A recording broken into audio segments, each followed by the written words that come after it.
ప్రార్థన. పరిశుద్ధుడైన తండ్రి, ప్రేమ కలిగినటువంటి దేవా, మీకు కృతజ్ఞతలు చెల్లిస్తున్నాము తండ్రి. మా పట్ల మీకున్నటువంటి అపారమైన ప్రేమను బట్టి కృతజ్ఞతలు చెల్లిస్తున్నాము. మరి ఉదయకాల సమయంలో తండ్రి, మీ పిల్లలతో ఈ విధముగా కలిసి మరి కొన్ని విషయాలు తండ్రి మాట్లాడడానికి, పంచుకోవడానికి మీరు ఇచ్చినటువంటి గొప్ప అవకాశాన్ని బట్టి కృతజ్ఞతలు చెల్లిస్తున్నాము తండ్రి. మీరు మాతో మాట్లాడే ప్రతి మాటను కూడా తండ్రి మా హృదయాల్లో భద్రపరుచుకొని మీ కొరకు ఉన్నతంగా బ్రతికి మిమ్మల్ని ఆనంద పెట్టేటటువంటి పిల్లలుగా మేము బ్రతకడానికి సహాయాన్ని దయచేయమని, తోడుగా ఉండి నడిపించమని క్రీస్తు పేరట ప్రార్థన సమర్పిస్తున్నాను తండ్రి. ఆమేన్. ఓకే, మంచిదండి. మొదటగా మనందరం కూడా ప్రభువుని అంగీకరించినటువంటి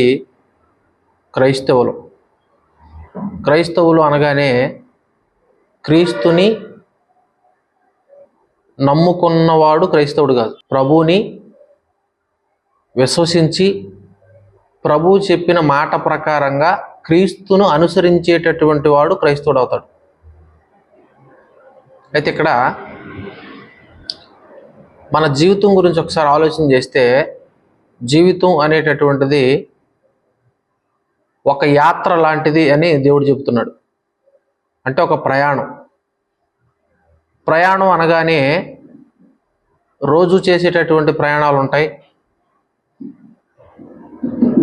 వారం ప్రయాణాలు ఉంటాయి, అలాగే నెలల తరబడి చేసేటటువంటి ప్రయాణాలు ఉంటాయి. ఇలా రకరకాలుగా మనిషి జీవితంలో ప్రయాణం లేదా యాత్ర.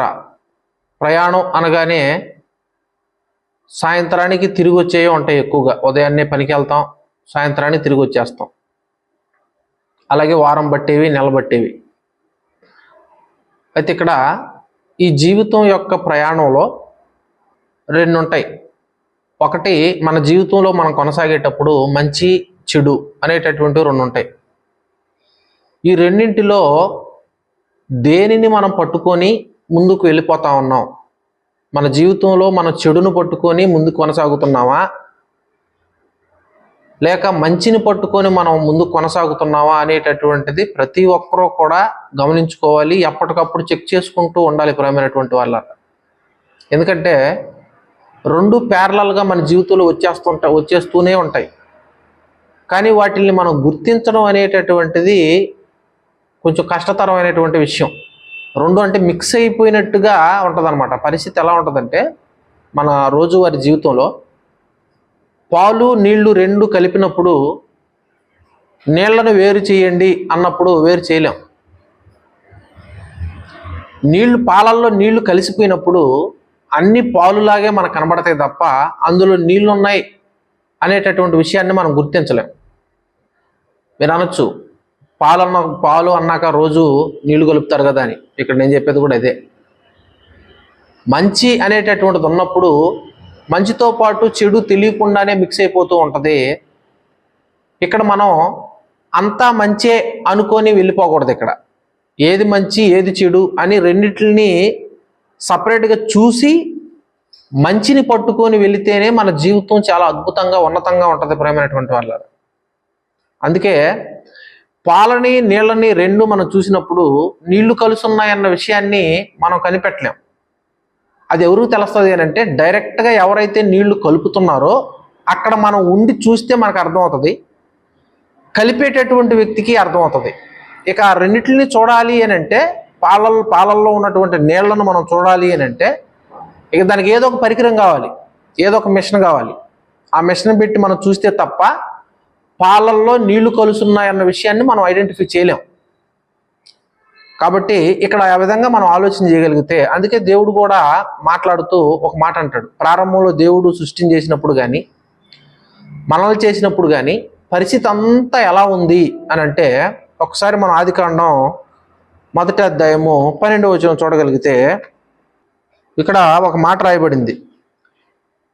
భూమి గడ్డిని తమ తమ జాతి ప్రకారము విత్తనములిచ్చు చెట్లను తమ తమ జాతి ప్రకారము తమలో విత్తనములు గల ఫలవృక్షములను మొలిపింపగా అది మంచిదని దేవుడు చూచెను. అంటే ఇక్కడ ఏమంటున్నాడు? దేవుడు మన కొరకు చేసినటువంటి ప్రతి దాన్ని కూడా మంచిది మంచిది అన్నాడు చూడండి, ఇక్కడ మంచిది అంటున్నాడు. ఇక్కడ అంటే దేవుడు చేసినప్పుడు ఎలా ఉందంట, అంతా కూడా మంచిదిగా ఉంది. అది మంచిదని దేవుడు చూసెను అని చెప్పి కింద వచనంలో కూడా ఆయన అదే మాట మాట్లాడతాడు. కింద వచనంలో కూడా అదే మాట మాట్లాడతాడు. కింద కూడా ఒకసారి చదువుతారు దాన్ని. ఇలా ఈ అధ్యాయంలో కొన్ని వచనాలు మనం చూసుకుంటూ వస్తే అది మంచిది అంటాడు ఆయన. 10వ వచనంలో కూడా అదే రాయబడింది చూడండి. దేవుడు ఆరిన నేలకు భూమి అని పేరు పెట్టెను, అది మంచిదని దేవుడు చూసెను. అంటే ఇక్కడ దేవుడు చేసినటువంటి సృష్టిలో ప్రతిదీ కూడా మంచిగా ఉంది, ప్రతిదీ మంచిగానే ఉంది. అప్పటికి చెడు అనేటటువంటి దానికి అవకాశమే లేదు, అంత బాగానే ఉంది. అయితే ఇక్కడ పరిస్థితి ఎలా మారిపోయింది అని అంటే, ఇక్కడ మంచిది అనగానే మనకు తెలిసినటువంటివి కొన్ని ఉంటాయి అన్నమాట. పొద్దున్నే ఎవరైనా ఎదురొస్తే అది మంచిది కాదు అంటాం మనం. అలాగే ఎక్కడికైనా ప్రయాణంలో మనం వెళ్ళేటప్పుడు ఎవరైనా తుమ్మారనుకోండి, అది మంచిది కాదు, కొద్దిసేపు కూర్చొని మంచిళ్ళు తాగిళ్ళు అంటాం. పిల్లి ఎదురొచ్చినా, ఇంకేదన్నా కుక్క ఎదురొచ్చినా, ఇంకేది ఎదురు రాకూడదు. ఇక మనకి ఏది ఎదురొచ్చినా సరే ఉదయాన్నే అది మంచిది కాదు. అలాగే వివాహం అయిన తర్వాత భర్తను కోల్పోయినటువంటి విధవరాళ్ళు ఉంటారు, వాళ్ళు ఎదురొస్తే అది ఇంకా ఎంత బ్యాడ్గా చూస్తారంటే అంత దారుణంగా ఉంటుంది పరిస్థితి. చూడడానికి మనిషికి బాగానే ఉంటుంది, కానీ దాన్ని అనుభవిస్తున్నటువంటి వాళ్ళ పెయిన్, వాళ్ళ యొక్క బాధ ఎలా ఉంటుంది అనేది మనకు తెలియదు. ఎందుకంటే ఆ పొజిషన్లో మనం ఉన్నప్పుడే, మనకు ఆ సిచ్యువేషన్లో మనం ఉన్నప్పుడే ఆ బాధ, అందులో ఉన్నటువంటి ఆ రోదన మనకు అర్థమవుతుంది. ప్రేమైనటువంటి వాళ్ళ సింపుల్గా మనం ఇది మంచిది కాదు, అది మంచిది కాదు. అలాగే రోజుల విషయాల దగ్గర కూడా దేవుడేమో ప్రతిదాన్ని మంచిది మంచిది మంచిది అంటున్నాడు. అంటే దేవుడే ప్రకృతిని చేసి ప్రకృతిలో ప్రతిదీ మంచిగా ఉంది, ప్రతిదీ మంచిది అని ఆయన అంటున్నప్పుడు, మనం పెట్టుకున్నటువంటివి ఏవైతే ఇక్కడ మనకి మూఢనమ్మకాలు అని వాటిని అనొచ్చు. మూఢనమ్మకాలు లేదా గుడ్డి నమ్మకాలు అని అనొచ్చు. వీటన్నిటిని కూడా మంచిది కాదు అంటున్నాం మనం. ఇవన్నీ ఎక్కడి నుంచి వచ్చాయి? ప్రకృతిలో నుంచే వచ్చాయి. అంటే దేవుడు చేసిన ప్రకృతే మంచిగా ఉన్నప్పుడు ప్రకృతిలో నుంచి వచ్చినటువంటివి ఇవన్నీ కూడా, ఏదైతే మనకు పిల్లి ఎదురొచ్చిందని మనం అన్నా, లేదంటే ఒక విధవరాలు మనకు ఎదురొచ్చింది అని మనం అన్నా, లేదంటే ఒక రోజు మంచిది కాదు అని మనం అన్నా, ఏది మనం అన్నా సరే ఇవన్నీ కూడా ప్రకృతిలో నుంచే వచ్చాయి, దేవుడు చేసినటువంటి ప్రకృతిలో నుంచే వచ్చాయి. మరి ప్రకృతినే దేవుడు మంచిది అని అన్నప్పుడు మరి అవి మంచివి కాదు అని అనటానికి మనం ఎవరమే? అంటే ఇక్కడ దేవుని మాటను బట్టి కాకుండా మన మాటలను బట్టి ఇక్కడ భూమి మీద ప్రతిదీ జరుగుతున్నట్టుగా మనకు అర్థమవుతుంది ఇక్కడ. అందుకే ఆయన ఇంకో మాట కూడా ఆయన మాట్లాడతాడు. ప్రసంగి గ్రంథం 7వ అధ్యాయంలో 29వ వచనంలో ఆయన మాట అంటాడు. ప్రేమైనటువంటి వాళ్ళ అక్కడ మనం చదవగలిగితే ప్రసంగి గ్రంథము 7వ అధ్యాయము 29వ వచనం, ఇది ఒకటి మాత్రము నేను కనుగొంటిని, ఏమనగా దేవుడు నరులను యథార్థవంతులుగా పుట్టించెను. అంటే ఇక్కడ చూడండి, దేవుడు చేసినటువంటి ప్రకృతి మంచిగానే ఉంది. ఆ ప్రకృతిలో నుంచి దేవుడు మనల్ని కూడా తీసాడు. అంటే మన యొక్క ఆకారాన్ని కూడా తీసి అందులో మనల్ని ఉంచాడు. అప్పుడు మనం కూడా ఎలా ఉన్నామట? మనం కూడా మంచిగానే ఉన్నాం. అంటే దేవుడు చేసిన ప్రకృతి మంచిగానే ఉంది, అందులో నుంచి మన యొక్క ఆకారాన్ని దేవుడు తీశాడు, అది మంచిగానే ఉంది, అందులో ఉన్నటువంటి మనం మంచిగానే ఉన్నాం. అంత మంచిగానే ఉంది దేవుడు చేసినప్పుడు. అంటే దేవుని చేతుల్లో ఉన్నంత వరకు మనం బాగానే ఉన్నాం ప్రేమైనటువంటి వాళ్ళ. తర్వాత కింద ఏమంటున్నాడు చూడండి, దేవుడు నరులను యథార్థవంతులుగా పుట్టించును గాని వారు వివిధమైన తంత్రములు కల్పించుకుని ఉన్నారు. ఇప్పుడు పైన మనం చెప్పుకున్నవి ఏవైతే ఉన్నాయో అవన్నీ కూడా మనుషులు కల్పించుకున్నటువంటివి. ఇవన్నీ ఎందుకు మాట్లాడుకోవాల్సి వస్తుంది అని అంటే, దేవుడు చేసినవి చేసినట్టుగా ఈరోజు లేవు. దేవుడు చెప్పినట్లుగా, దేవుడు చెప్పిన మాట ప్రకారంగా ఇక్కడ ఏమి జరగట్లా మన జీవితాల్లో. క్రైస్తవులు అయినప్పటికి కూడా మనకి ఏవైతే దేవుడు మనల్ని ఇదిగో మీరు ఇలా ఉండండి అని చెప్పాడో అవి తప్ప మిగిలిన మనం కల్పించుకున్నటువంటివన్నీ కూడా మన జీవితాల్లో నెరవేరుతాయి. అంటే ఏదైతే మనకు అనుకూలంగా ఉంటుందో దానిని మాత్రమే మనం చేయడానికి ఇష్టపడతాం, ఏదైతే మనకు అనుకూలంగా లేదో దాన్ని పక్కన పెడతాం. అంటే విన్నదానికి మన జీవితంలో దాన్ని పాటించేదానికి చాలా వ్యత్యాసం ఉంది ప్రేమైనటువంటి వాళ్ళ. ఇక్కడ మనం వినటం కాదు, విని విడిచిపెట్టడం కాదు, విన్నటువంటి దానిని మన జీవితంలో, మన జీవిత ప్రయాణంలో మనం ఖచ్చితంగా వాటిల్ని చూసుకుంటూ ఉండాలి. ఏది మంచి ఏది చెడు అనే దాన్ని చూసుకుంటూ ఆ మంచిని మాత్రమే మనం పట్టుకొని ముందుకు వెళ్ళిపోతూ ఉండాలి. ఆ చెడు ఏదైతే ఉందో దాన్ని పక్కన పెట్టాలి. కానీ ఇక్కడ దేవుడు చెప్పినటువంటి మంచిని పక్కన పెడుతున్నాం. మనకి అవసరం లేనటువంటి దానిని, మన జీవితాలను పాడు చేసేటటువంటి చెడుకు సంబంధించిన విషయాలు ఏవైతే ఉంటాయో వాటిల్నే మనం పట్టుకొని మనం ఫాలో అవుతా ఉంటాం. ఎన్ని పెద్ద పెద్ద ప్రసంగాలు మాట్లాడుకున్నా, ఎంత సబ్జెక్టు మనం మాట్లాడుకుంటున్నా, ఎన్ని మనం తీసుకున్నా, మనకెంత సబ్జెక్టు వచ్చినా, ఎన్ని విషయాలు మనం గొప్ప గొప్పవి విన్నా, చివరికి మన జీవితంలో మనం పట్టుకోవాల్సింది మంచిని, మనం ఫాలో అవ్వాల్సింది మంచిని. దాన్ని పట్టుకొని మనం ఫాలో అవ్వలేనప్పుడు నీకు ఎంత సబ్జెక్ట్ తెలిస్తే ఏంటి, ఎన్ని విషయాలు తెలిస్తే ఏంటి, ఉపయోగం లేదు కదా, లేదు. అందుకే దేవుడు ఎన్ని రకాలుగా ఎన్ని చోట్ల ఆయన మాట్లాడినా సారం అంతా ఒకటే ఉంటుంది. ఆయన ఆజ్ఞలను పాటించటమే ఉంటుంది. నువ్వు ఏ విషయం ఎత్తుకున్నా సరే, ఎంత పెద్ద సబ్జెక్ట్ ఎత్తుకున్నా సరే, చివరికి అది వచ్చేది ఎక్కడికయ్యానంటే ఇది నువ్వు మంచిగా బ్రతుకుతున్నావా లేదా, నువ్వు నీ జీవితంలో డైలీ నీ బ్రతుకులో నువ్వు మంచిని ఫాలో అవుతున్నావా లేదా అనేదే ప్రశ్నిస్తాడు తప్ప, అని అడుగుతాడు తప్ప, నీకు ఎంత సబ్జెక్ట్ వచ్చు, నువ్వు ఎన్ని విషయాలు నీకు తెలుసు, నువ్వు ఎంతకాలం నుంచి నువ్వు వస్తున్నావు, నువ్వు దేవునికి ఎంత ఇచ్చావు, ఇలాంటివి అడగడు దేవుడు. ప్రేమైనటువంటి వాళ్ళరా, ఇలాంటివి దేవుడు అడగడు. నువ్వు ఫాలో అయ్యావా లేదా, నీ జీవితంలో నీతి ఫలాలు, నీతి అనేది నీ జీవితంలో నివసిస్తుందా లేదా, అదే అడుగుతాడు ఫైనల్గా. మన జీవితం ముగింపులోకి వెళ్ళేసరికి ఆయన అడిగేది అదే. ఆయన ఎదురు చూసేది కూడా దానికోసమే. ఇవన్నీ మనం ఆలోచిస్తామంటే అవన్నీ ఆలోచించాం. మనం ఏం ఆలోచిస్తాము అంటే, మనకి ఏం అవసరమో, మనం ఈ 6 అడుగుల ఆకారానికి మనకి ఏవైతే అవసరమో వాటి కోసమే మన ప్రయాణాలు ఉంటాయి, వాటి కోసమే మన ఆలోచనలు ఉంటాయి, వాటి కోసమే మన సమయం అంతా దానికోసమే పెడతా ఉంటాం. పెట్టొద్దని కాదు. నువ్వు ఏది చేసినా నీ ఆలోచనల్లో నీ క్రియల్లో దేవునికి సంబంధించినవే జరగాలి. దేవునికి సంబంధించిన విషయాలే నువ్వు ఎప్పుడు నెమరు వేసుకుంటూ ఉండాలి.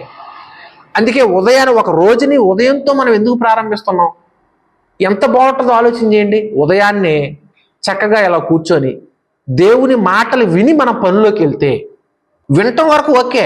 ఇక్కడ ఉదయాన్నే దేంతో అయితే మనం ప్రార్థన అనేటటువంటి దానితో రోజును ప్రారంభిస్తున్నామో, సాయంత్రం కూడా ఇదే ప్రార్థనతో గడవాలి రోజు. ఇక్కడ ఏ విషయాలైతే మనం వింటున్నామో వాటినే రోజంతా కూడా మనం పని చేసుకుంటున్నా, ఏది చేసుకుంటున్నా దీని గురించే మనం ఆలోచించగలగాలి. మన జీవితంలో ఏమైనా చెడు ఎక్కడైనా పడుతుందా అనేటటువంటి దాని గురించి రోజంతా నెమరు వేసుకోవాలి ప్రేమైనటువంటి వాళ్ళ. అప్పుడే దినదినము మన ఆత్మ నూతన పరచబడుతుంది. అందుకే పౌలు గారు అంటాడు, నా శరీరము కృంగిపోతున్నాను, నా బాహ్య పురుషుడు కృంగిపోతున్నాను, నా అంతర్య పురుషుడు దినదినము నూతన పరచబడుచున్నాడు అంటాడు ఆయన. ఎలా నూతన పరచబడతాడు?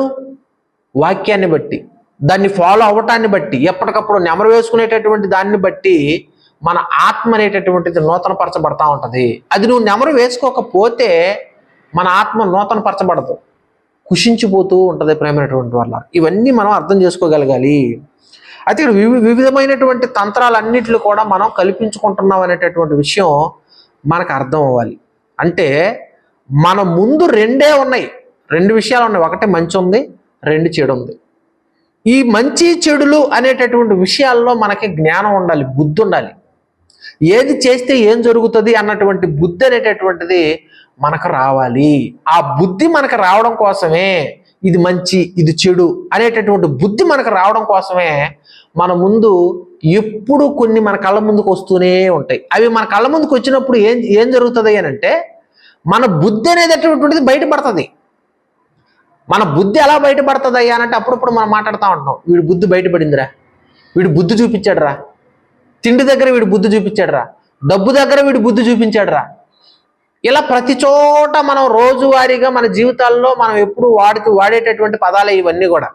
వీడు బుద్ధి చూపించాడు అంటే అతను బుద్ధిని బయటపడేసింది. అంటే బుద్ధి చూపించాడు అంటే ఏంటో బుద్ధి ఇంతటికే.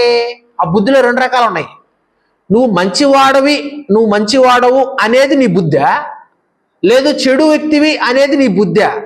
అంటే నీలో ఉన్నటువంటిది ఆ మంచా చెడా అనేటటువంటి ఆ స్వభావాన్ని బయట పెట్టేది ఏంటయ్యానంటే ఒక క్రియ, ఒక పని.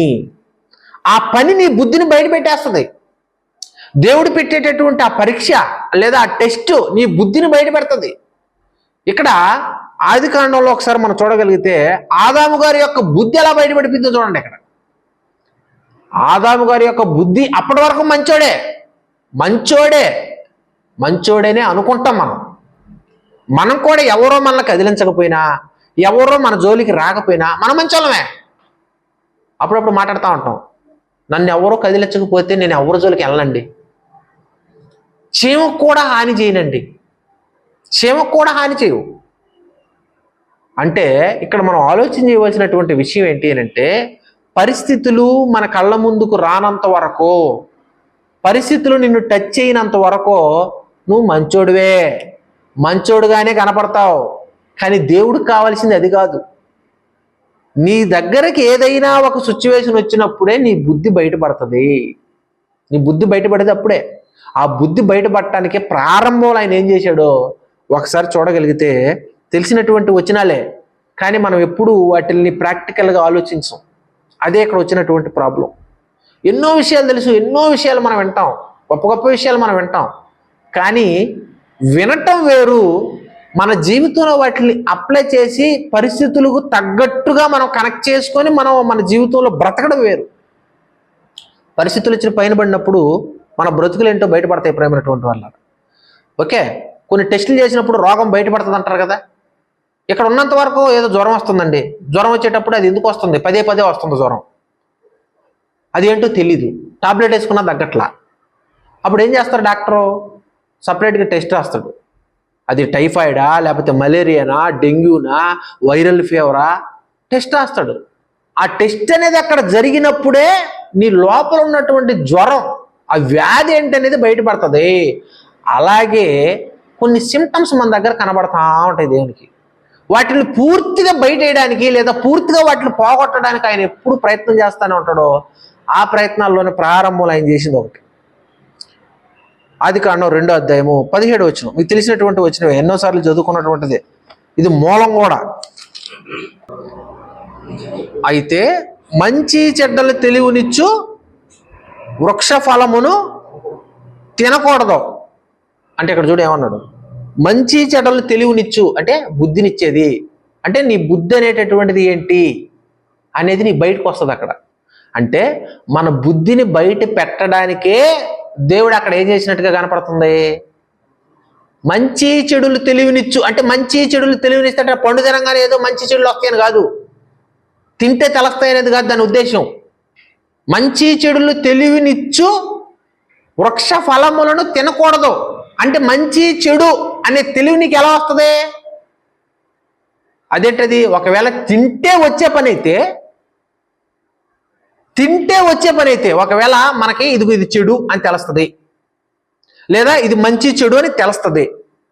అక్కడ ఏమని రాయబడింది, మంచి చెడులు తెలివినిచ్చు వృక్ష ఫలం అంటే అదేం చేస్తుందంట, నువ్వు మంచోడువే చెడ్డోడువా అని నీకు తెలివినిస్తుందట. మరి తెలివినిచ్చేటప్పుడు మరి తినాలి కదా, దాన్ని మనం తింటేనే కదా తెలుస్తుంది. దాన్ని తింటేనే కదా అది మంచి చెడు అనేటటువంటి తెలివి వస్తుంది. అప్పుడప్పుడు పిల్లలకి స్కూల్లో చదివేటప్పుడు కొన్ని చెప్తా ఉంటారు, కొన్ని కట్టుకథల్లాగా, బెండకాయలు తింటే లెక్కలు బాగా వస్తాయని, ఇట్లా కొన్ని చెప్తా ఉంటారు అనమాట. కొన్ని లెక్కలే చెప్తా ఉంటారు. ఇది బెండకాయలు తింటే ఇది వస్తుంది, వంకాయ తింటే ఇది వస్తుంది, చిక్కుడుకాయ తింటే ఇది వస్తుంది, బాడీలు ఇదిగో ఇది తింటే ఈ విటమిన్ పెరుగుద్ది, ఇది తింటే ఈ విటమిన్ పెరుగుద్ది, ఇట్లా రకరకాలుగా చెప్తా ఉంటారు అనమాట. అంటే ఇది తింటే ఇది వస్తుంది, ఇది తింటే అది వస్తుంది అని చెప్తా ఉంటారు. వాటిని వినే మనం కూడా ఏం చేస్తూ ఉంటాం, అవి తీర్చుకోవడానికి ప్రయత్నం చేస్తూ ఉంటాం. నిద్రలేసి చేసే పని అదే కదా. మన బాడీలో ఏదైనా మనకు ఒక రోగం వచ్చినప్పుడు మన ఆకారానికి డాక్టర్ దగ్గరికి వెళ్ళినప్పుడు, ఇదిగో నీ బాడీలో తక్కువ ఉంది, ఇదిగో ఇది గుడ్డు తిను, పాలు తాగు, ఉదయాన్నే ఇడ్లీ తిను, టాబ్లెట్ వేసుకున్న ముందు ఇడ్లీ తిను, దోశ తినవాక, బోండా తినవాక, ఇది తిను అది తినవాక అని చెప్తాడు. అంటే అవి తింటే మనకి ఏమో వస్తున్నాయి. అలాగే నీకు తెలివి బుద్ధి నీకు రావాలంటే ఆ పండు తినాలని చెప్తున్నాడా దేవుడు, తినొద్దని చెప్తున్నాడా? మంచి చెడులు తెలివినిచ్చు వృక్ష ఫలమును నీవు తినకూడదు. అదేంటి, తింటే కదా మనకు వస్తుంది అది అంటే అక్కడ తింటే వచ్చేది కాదు, అది తింటే వచ్చేది కాదు. ఆల్రెడీ తినడానికి పక్కన కొన్ని ఉన్నాయి. అది నువ్వు తినకూడదు. అది నువ్వు తినకుండా ఉంటేనే నీకు అర్థమవుతుంది బుద్ధి అంటే ఏంటయ్యా, నీ బుద్ధి బయటపడుతుంది. అది నువ్వు తినకుండా ఉంటే నీ బుద్ధి ఒకలా బయటపడుతుంది, అది నువ్వు తింటే నీ బుద్ధి ఒకలా బయటపడుతుంది. అలాగే ఆ పండు ప్లేసులో మీరు చాలా పెట్టుకోండి. ఆ పండు ప్లేసులో ఈరోజు మన కళ్ళ ముందుకు చాలా వస్తుంటాయి. ఒకవైపు మనం తినగలిగేటటువంటి ఫలాలు ఉన్నాయి, 99% మనం తినగలిగేటటువంటివే ఉన్నాయి. తినకూడనివి ఆ 1%ఏ ఉన్నాయి. మనం చేయకూడనివి ఆ 1%ఏ ఉన్నాయి. కానీ ఈరోజు పరిస్థితి ఎలా ఉందో తెలుసా? ప్రకృతిలో అయితే చేయగలిగే ఉన్నాయి అన్నీ, కానీ మన కళ్ళ ముందు ప్రకృతిని తీసి కొంచెం పక్కన పెడితే రోజు మనం చేసే కార్యక్రమాల్లో 99% మనం చేయకుండా ఉన్నాయి. ఎందుకని అయ్యాయి అని అంటే అదే ఇందాక చదువుకుందాం మనం. దేవుడు నరులను యథార్థవంతులుగా సృష్టించను, కానీ వారు వివిధమైనటువంటి తంత్రాలు ఎన్ని క్రియేట్ చేసుకున్నారు? 99 క్రియేట్ చేసి పెట్టుకున్నారు. అంటే 99 క్రియేట్ చేసి పెట్టుకున్నాం మనం. 99 క్రియేట్ చేసి పెట్టుకున్నప్పుడు ఎవడైనా ఒక కొత్తవాడు భూమి మీదకు వచ్చేటప్పుడు వాడు మంచి చేయటానికి అవకాశం ఉంటుందంటారా? ఎందుకంటే 99 కనపడుతున్నాయి, ఇక్కడ 99 కనపడుతున్నాయి. అది చేసేది ఏదైతే ఉందో అది ఒకటే కనపడుతుంది, సింగిల్గా దొరకట్లేదు కూడా అసలు. అంటే ఇక్కడ ఆలోచన చేయండి ప్రేమైనటువంటి వాళ్ళారా, దేవుడు 100% అంటే 100కి 100% మంచిని పెట్టాడు. మనం ఏం చేసామంటే ఆ 100% ఉన్నటువంటి మంచిని ఆ పండు దగ్గర మన బుద్ధి బయటేసుకొని, అంటే ఆదాము గారు అక్కడ తినటం వల్ల బుద్ధి బయటపడింది. అక్కడి నుంచి ప్రశ్నలు మొదలయ్యాయి, ఇంకా పెరిగిపోతా ఉన్నాయి. అక్కడ పండు ఒకటే తినొద్దు అన్నాడు, అది తిన్న తర్వాత ఇంక దేవుడు తినొద్దు, చేయొద్దు అనేవి పెరిగిపోయాయి అక్కడి నుంచి. స్టార్టింగ్లోనే బాగుంది కదా, స్టార్టింగ్లోనే సింపుల్గా ఉంది కదా. ఒకటే అంటే 99 తిను, ఒకటి మాత్రమే తినొద్దు అన్నాడు. అది ఒక్కటే చేయకుండా ఉండుంటే నీ బుద్ధి ఎలా ఉండేది? మంచి బుద్ధిగా ఉండేది. అంటే నేను మంచోడిని అనే బుద్ధి బయటపడి ఉండేది. చేయకుండా ఉండుంటే అది చేయడం ద్వారా ఏం జరిగింది? మన బుద్ధి బయటపడింది. ఏమని? నేను మంచోడు కాదు అని బుద్ధి బయటపడింది. వీడు మంచోడు కాదు, అక్కడి నుంచి ఇంక వీడు బుద్ధి మంచిది కాదు కాబట్టి వీడిని కంట్రోల్లో పెట్టాలంటే వీడికి చెయ్యొద్దు అని ఒకటి చెప్తే సరిపోదు అని అక్కడి నుంచి దేవుడు కూడా ఏం చేశాడు? ఇంకోటి పెంచాడు. మళ్ళీ దాన్ని కూడా అక్కడ కూడా మరలా బుద్ధి బయటపడింది. మరలా 3వది వచ్చింది, అక్కడ కూడా బుద్ధి బయటపడింది. మరలా 4వది వచ్చింది. అక్కడి నుంచి మీరు చూసుకోండి, ఇప్పుడు ఈ చెయ్యొద్దు అన్న వాటిలలో ఎన్ని పెరిగిపోయాయి. అంటే 100కి 100% మంచినింది. ఆ మంచిని చేయాల్సిన మనము చెయ్యొద్దన్న ఒకదాన్ని చేసాము. ఆ 100% అంటే 100కి 100% ఉన్నటువంటి మంచిలో ఇది చెయ్యొద్దు అనేటివి చెడుకు సంబంధించినవి 99 చేసి పెట్టుకున్నాం మనం. అంటే ఏం చేసాం మనం? రివర్స్ చేసాం. అంటే వివిధమైనటువంటి తంత్రములను మనం ఏం చేసుకున్నాం? కల్పించేసుకున్నాం. ఇప్పుడు మరలా మనమే ఏమంటాం తెలుసా? ఇన్ని ఎవరు ఫాలో అవుతారండి అంటాం. ట్రాఫిక్ రూల్స్ కానీ ఒక 100 పెట్టారు అనుకోండి, ఇన్ని ఎవడు ఫాలో అవుతాడు అంటాం. అదే ఏదన్నా మనకు సంబంధించిన రేషన్ కార్డు, ఆధార్ కార్డు ఇట్లాంటి వాటికి సంబంధించి ఇంకేమన్నా కొన్ని పథకాలకు సంబంధించి ఆఫీస్కి వెళ్ళినప్పుడు సింపుల్గా ఒకటే ఉందనుకో, పెట్టి చేసుకుని వచ్చేయచ్చు. అక్కడికి వెళ్ళిన తర్వాత అప్లికేషన్లో మీ నాన్న పేరు రాయి, మీ తాత పేరు రాయి, మీ ముత్తాత పేరు రాయి, caste, income, ration card, Aadhaar card, అన్ని ప్రూఫ్లు పెట్టు, కరెంటు బిల్లు పెట్టు, ఒక ఇన్ని చెప్తాడు అక్కడ. ఇప్పుడు ఇన్ని చేయాలని చెప్పి కొనుక్కుంటూ తనుక్కుంటూ తిట్టుకుంటూ అన్ని అప్లికేషన్లు ఫిలప్ చేయడానికి ఆడ తిరుగుతాం ఎక్కడెక్కడో తిరుగుతాం. అంటే ఎంత ఇసుకొచ్చేస్తుంది మనకి. అంటే ఎక్కువ రూల్స్ పెట్టేసరికి ఏమైపోతా ఉంది ఇక్కడ మనకి? అన్ని రూల్స్ క్రియేట్ చేసింది ఎవరంతటికి? మనమే. ఒక్క దాంతో పోయేదాన్ని, గోటుతో పోయేదాన్ని ఎక్కడ దా తెచ్చుకున్నాం? గొడ్డల వరకు తెచ్చుకున్నాం. అందుకే ఆయన అంటాడు, చెట్టు వేరుల దగ్గర గొడ్డలు రెడీగా ఉందంటాడు ఆయన. యోహాన్ గారు మాట్లాడుతూ, చెట్టు మొదట్లో గొడ్డలు రెడీగా ఉందట, ఫలింపని ప్రతి చెట్టుని నరికి ఎక్కడేస్తాడట? అగ్గిలో వేసేస్తాడట. కనుక ప్రేమైనటువంటి వాళ్ళరా, 100కి 100% ఉన్న మంచిని తగ్గించేసుకున్నాం మనమే. ఇప్పటికైనా మరలా మనం ఇప్పుడు మరలా బైబిల్లో ఉండేటివి అనుకోకండి, బైబిల్లో ఉండేటివే. నేను బైబిల్లో ఉండే వాటి గురించి మాట్లాడలా. బైబిల్లో ఉండే వాటిని మన జీవితాల్లో మనం ప్రతిరోజు ఏం చేస్తున్నాం? ఉదయం నుంచి సాయంత్రం వరకు ఒక రోజులో నువ్వు ఒక 12 గంటలు నువ్వు ఉంటావు అని అనుకుంటే రోజులో, ఈ 12 గంటల్లో మనం చేసే పనుల్లో ఎక్కువ శాతం మంచి ఉందా చెడుందా? మనం చేసే కార్యక్రమాలు మంచి ఉందా చెడుందా? ఆలోచన చేసుకోవాలి. ఈ విధంగా మనం ఆలోచన చేసుకోకపోతే ప్రేమైనటువంటి వాళ్ళరా మన ఆత్మ బ్రతకదు, మనం చనిపోతాం. ఆ రోజు చనిపోయాం, అప్పటి నుంచి ఇప్పటికీ చనిపోతూనే ఉన్నాం. మీరు చెప్పండి, చనిపోవట్లేదా? ఉదయం లేచిన దగ్గర నుంచి డ్యూటీకి వెళ్ళటానికి ఉదయాన్నే లేయటం, రెడీ అవ్వటం, బ్రష్ చేయటం, వంట రెడీ చేసుకోవటం, క్యారేజ్ పెట్టుకోవటం, పనికి వెళ్ళిపోవటం, మరలా మధ్యాహ్నం తింటాం, సాయంత్రం తింటాం, రావటం, మరలా కష్టపడటం, మరలా వండుకోవటం, తినటం. కష్టపడట్లేదా? వండుకోవడానికే అంత కష్టం, మరి వండుకోవడానికి ఆ పదార్థాలు తేవడానికి ఇంకెంత కష్టం. ఎన్ని రోజులు పని చేయాలి, ఎన్ని నెలలు పని చేయాలి, ఎంత జీతం తేవాలి, ఆ జీతాన్ని దేనికి ఎంతంత ఖర్చు పెట్టాలి, వాటిలో ఎంత మిగులుతుంది, ఎంత ఖర్చు అవుతుంది, మరలా మధ్యలో రోగాలు బోనస్. కష్టపడట్లేదా? దేనికి వచ్చే ఇవన్నీ అని అంటే దేవుడు చెప్పిన దాన్ని మనం చేయకపోవటం వలన ఇలాంటి పరిస్థితులు ఉన్నాయి కనుక ప్రేమైనటువంటి వాళ్ళ ఎప్పటికప్పుడు ప్రతి దాన్ని మనం ఆలోచించగలగాలి ప్రేమైనటువంటి వాళ్ళు. కనుక ఇక్కడ ఫైనల్గా చెప్పాలనుకున్న పాయింట్ ఏంటి అని అంటే ప్రతిరోజు ఉదయాన్నే మనం లేచినప్పుడు మన జీవితం ఎక్కువగా మంచి వైపు వెళ్తుందా, చెడు వైపు వెళ్తుందా అనేది ఎప్పటికప్పుడు చెక్ చేసుకోండి. మీరు ఎప్పటికప్పుడు చెక్ చేసుకోండి. మన పరిశుద్ధతకు సంబంధించి ఎక్కువ మనం చెక్ చేసుకోవాలి. వీటికి సంబంధించి మన శరీరానికి సంబంధించిన ఏవైతే ఈ ఆశీర్వాదాలు అవి ఇవి ఏవైతే ఉన్నాయో వీటి మీద మన ధ్యాసను మనం తగ్గించాలి. అలాంటివి ఏమైనా వస్తే ప్రార్థన చేద్దాం, దేవుణ్ణి అడుగుదాం. మనం ఆయన పరిశుద్ధంగా బ్రతికే ప్రయత్నంలో మన శరీరానికి ఏదైనా వస్తే, ఆర్థికంగా అనారోగ్యంగా ఏమైనా వస్తే దేవుణ్ణి అడగడమే కదా. ఇదిగో అయ్యా నాకు ఈ సమస్య వచ్చింది, నీ కొరకు బ్రతకడానికి ఇదిగో నాకు దీన్ని తగ్గించుని దేవుణ్ణి అడగడమే కదా. ఆయనకి మనం ప్రార్థన చేయడమే కదా. అది తప్ప ఇంకేమైనా ఉందా చేయగలిగేది? మనం అంతకు మించి ఇంకేమైనా చేయగలమా? ఏదైనా మన చేతుల్లో ఉంటుందా? మంచి చేయడం అనేది మాత్రం మన చేతుల్లో ఉంటుంది. ప్రకృతి మన చేతుల్లో ఉండదు. మన చేతుల్లో ఉన్నప్పటికీ ఆయన కంట్రోల్లో ఉంటుంది. దాన్ని ఏదైనా డిస్టర్బ్ చేస్తే మరలా అది మనల్ని డిస్టర్బ్ చేస్తాం. మనం ఏదైనా ఒక స్టెప్ మనం ముందుకు అడుగు వేసేదాన్ని బట్టి దేవుడు మరలా ఒక స్టెప్ అడిగేస్తాడు. కనుక అది మంచి వైపు వేస్తున్నావా, చెడు వైపు వేస్తున్నావా అనేది మనం ఆలోచన చేసుకోవాలి. కనుక ఇక్కడ ఫైనల్గా నేను చెప్పాలనుకున్న పాయింట్ ఇంకోటి ఏంటి అంటే మనిషి యొక్క జీవితం అంటే క్రైస్తవుడి యొక్క జీవితం అనేటటువంటిది ఒక యాత్ర లాంటిది. ఈ మన జీవితంలో ప్రారంభం నుంచి ముగింపు వరకు, అంటే ఈ భూమి మీద నుంచి పరలోకానికి వెళ్ళేంత వరకు ఏమేమి మన జీవితాల్లో జరుగుతాయి, ఎలాంటి ఘట్టాలు, ఎలాంటి పరిస్థితులు, స్థితిగతులు జరుగుతాయి, అలా జరిగినప్పుడు మనం ఎలా బ్రతకాలి అనే దానికి సంబంధించి దేవుడు ఒకే ఒక మాట మాట్లాడాడు. ఒక మాట మనం చూడగలిగితే కొరింథీయులకు రాసినటువంటి మొదటి పత్రిక 10వ అధ్యాయము 11వ వచనం.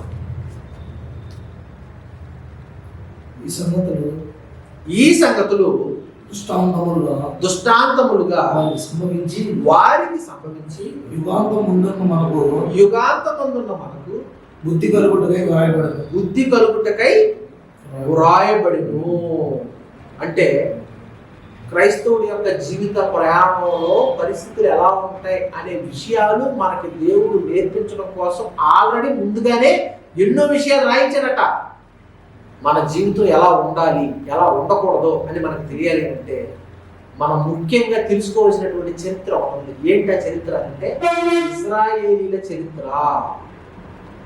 ఇశ్రాయేలీల యొక్క చరిత్ర అనేటటువంటిది మనకు తెలియాలి. స్టార్టింగ్ టు బాటమ్, ప్రారంభం నుంచి ముగింపు వరకు మనకు తెలిస్తే మన జీవితంలో క్రైస్తవులు ఎలా ఉండాలి, క్రైస్తవ జీవితం ఎలా ఉండాలి అనేది మాకు అర్థమవుతుంది.